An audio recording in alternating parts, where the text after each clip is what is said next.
दो तस्वीरें आप देख रहे हैं। पहली तस्वीर में आप देख रहे हैं मोदी के पास आते हैं, पास मिलने आए बाकायदा जो बाइडेन अमेरिका के राष्ट्रपति, और दूसरी तस्वीर में आप देख रहे हैं उनके बीच में बातचीत हो रही है, गुफ्तगू हो रही है।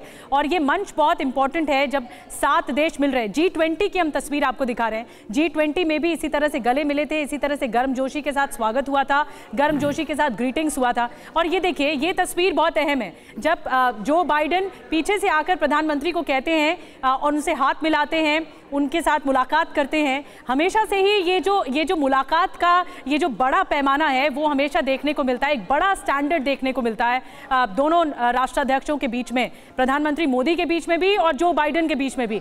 मैक्रो भी साथ में देखिए खड़े हुए हैं। G20 का एक तस्वीर आपको दिखा रहे हैं जहां पर मैक्रो भी खड़े हुए थे। लेकिन जो तस्वीर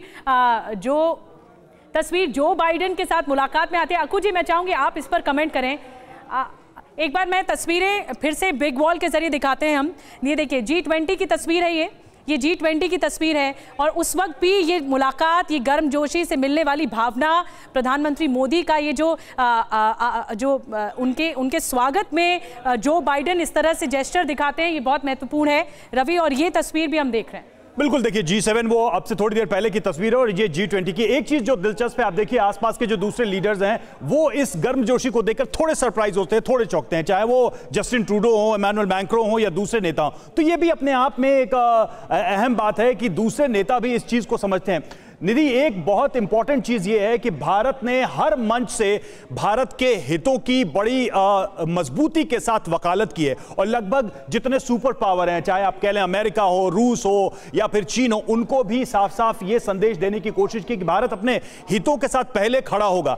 क्रूड ऑयल को लेकर जो पॉलिसी भारत की रही है इस पूरे टेंशन के दौरान, उसमें भी ये स्टेटमेंट अपने आप में बता रहा है कि भारत बड़े मजबूती के साथ पिछले बीते दशकों के मुकाबले अब जो दिखाई दे रहा है कि भारत के स्टेटमेंट बड़े स्ट्रेट फॉरवर्ड रह रहे हैं अपने हितों को लेकर। तो यह भी एक दिलचस्प बात है क्योंकि ये छोटे मंच नहीं है। G7 हो, G20 हो, दुनिया के सबसे पावरफुल मंचों में से एक है, बड़ी आर्थिक और सामरिक शक्तियां हैं और यहां ऐसे मंच पर भारत की ऐसी मौजूदगी अपने आप में बहुत कुछ और रवि, ये हालात तब हैं जब G20 की अध्यक्षता हम कर रहे हैं और होस्ट हैं हम। अकू जी मैं चाहूंगी आप इस पर कमेंट करें।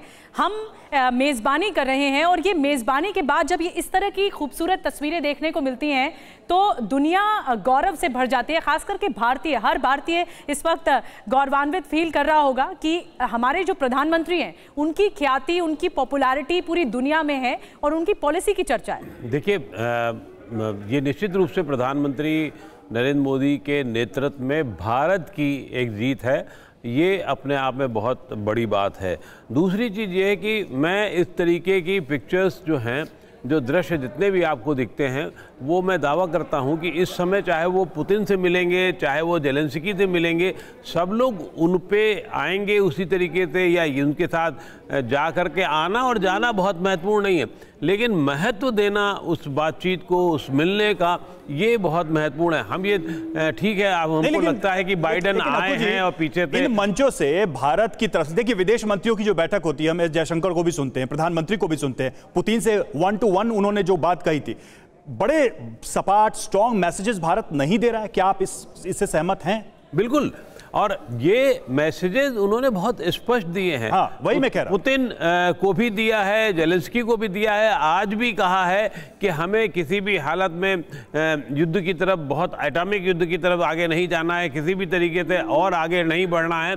तो वो उनकी बात है। दूसरा ये कि रूस की तरफ, एक तरफ दुनिया आज भी, कल भी बैठक हुई थी तो उसमें ये हो रहा था कि रूस की तरफ और प्रतिबंध बढ़ाए जाएंगे, लेकिन ऐसी स्थिति में भारत का रूस से व्यापारिक संबंध रखना, उनसे आगे बढ़ना, तेल के लिए आगे बढ़ना और हम अपने तरीके से उसका इस्तेमाल करें। आज एक शब्द मुझे और कहना होगा, ये देश हित बहुत बड़ी चीज है। वो सर एक डिटेल और, मैं जो जानकारी है कि रूस से हम ऑयल का जो एक्सपोर्ट करते हैं, ऑयल का जो इंपोर्ट करते हैं वो बहुत ज्यादा है।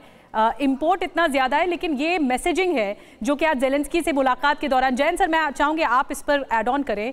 ये जो भारत इसमें सदस्य देश नहीं है, भारत मेहमान देश है, उन्हें आमंत्रित किया गया जापान की तरफ से, और ये जेस्चर बताता है कि भारत का जो रुतबा है, जो भारत की तरफ से ताकत दिखाई जाती है ग्लोबल मंच पर प्रधानमंत्री मोदी की ओर से, वो बड़ी है। ये ग्लोबल मंच में भारत का जो रोल है ये दिखाता है कि इस समय भारत कितना इम्पोर्टेंट है। और सबसे बड़ी बात है, जो फॉरेन पॉलिसी है, मोदी जी का फॉरेन पॉलिसी और हर देश का फॉरेन पॉलिसी, अपने देश का जो सॉवरेन इंटरेस्ट जो है उसको प्रोटेक्ट करना बहुत बड़ी बात है। और कूटनीति में balancing act is very important. देखिए, हम लोग नाटो का मेंबर तो नहीं हो गया, और आज अमेरिका में भी बैंक, 3 बैंक, बड़ा बड़ा बैंक बंद हो गया है। वहां तो इतना मतलब डेट का प्रॉब्लम चल रहा है कि वो ऑस्ट्रेलिया बाइडेन नहीं जा पाया। उसके कारण है अमेरिका में पार्लियामेंट में उसका कॉन्सेंसस लेना पड़ रहा है कि कैसे बेल आउट किया जाए सरकार को फाइनेंशियल इश्यूज में। तो इस स्थिति में हम अमेरिका के साथ दोस्ती और चाइना जो कर रहे हैं, लेकिन सर ये जो बैलेंस है ना, बहुत कठिन है। बैलेंस तो है, लेकिन एक बहुत ही प्रैग्मेटिक अप्रोच रहता है ग्लोबल डिप्लोमेसी में कि अगर आप स्ट्रांग हैं तो आपकी इज्जत होगी, आपकी बात सुनी जाएगी। जितनी आपकी ताकत दिखेगी दूसरे देशों को, वो उतनी ही आपकी बात को वेटेज और वैल्यू देंगे।